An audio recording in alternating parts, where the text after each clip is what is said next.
আবু সাইদকে হত্যার কথা বলে সেখানে একটা ভিডিও দেখালো। হ্যাঁ, খুব স্বাভাবিক, এটা মানুষের সেন্টিমেন্টে লেগেছে যে তাকে পুলিশ গুলি করে মেরেছে।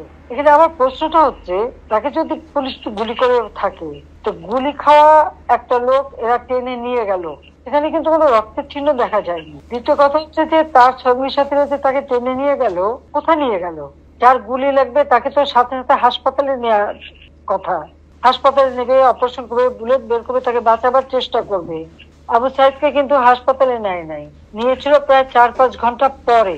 4-5 ঘন্টা পরে হাসপাতালে নেওয়ার পর ডাক্তাররা যখন চিকিৎসা করে তখন সে মৃত্যুবরণ করে।